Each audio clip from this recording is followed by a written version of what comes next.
Hi friends.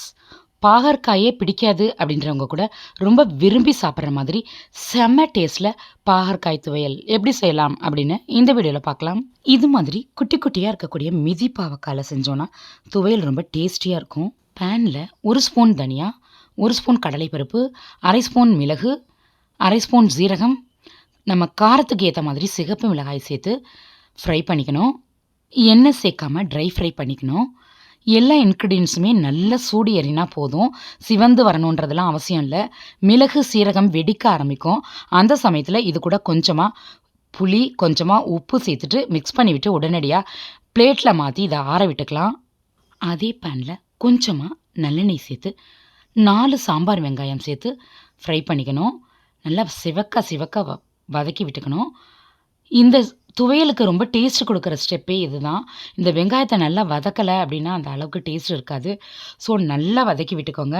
இந்த மாதிரி சிவந்த பிறகு இது கூட 2 தக்காளி கட் பண்ணி சேர்த்து இதையும் நல்லா வதக்கி விட்டுக்கணும். இது கூட 2 கொத்து கருவேப்பிலை, கொஞ்சமாக கொத்தமல்லி இலை சேர்த்து வதக்கி விட்டுக்கணும்.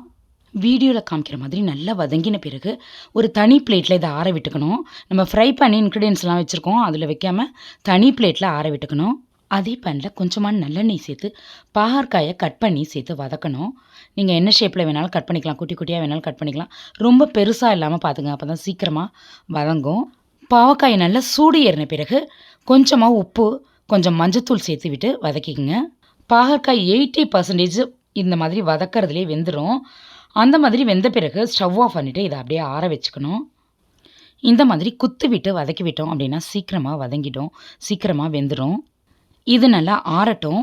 ஃபஸ்ட்டு நம்ம ஃப்ரை பண்ணி ஆற வச்சுருக்க இன்க்ரீடியன்ஸ் ஆறியிருக்கோம். அதை நம்ம லைட்டாக கிரைண்ட் பண்ணிவிட்டு வந்துடலாம்.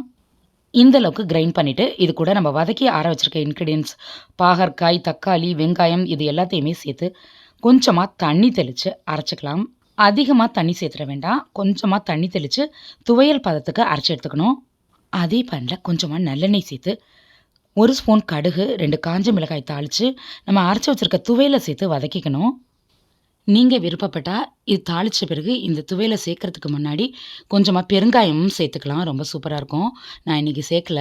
இந்த மாதிரி துவையல் எல்லாத்தையுமே சேர்த்து தண்ணி எதுவும் சேர்க்காமல் நல்லா வதக்கி விட்டுக்கணும். இந்த ஸ்டேஜில் கொஞ்சமாக வெல்லம் சேர்த்துக்கணும்.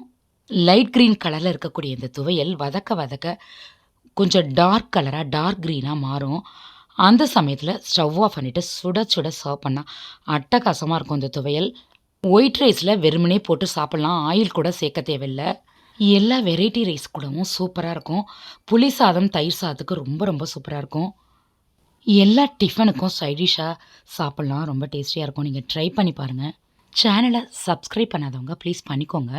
பக்கத்தில் இருக்க பெல் ஐக்கான் ப்ரெஸ் பண்ணி ஆல் ஆப்ஷன் கொடுத்துக்கோங்க. நம்ம சேனலில் இதே மாதிரி இன்னும் நிறைய சூப்பரான ரெசிபீஸ் இருக்குது. உங்களுக்கு டைம் கிடைக்கும் பொழுது பாருங்கள். இந்த வீடியோ உங்களுக்கு பிடிச்சிருந்தா லைக் பண்ணி ஷேர் பண்ணுங்கள். இந்த வீடியோவுக்கு கீழே உங்களுடைய கருத்துக்களை பதிவிட மறந்துடாதீங்க. வணக்கம்.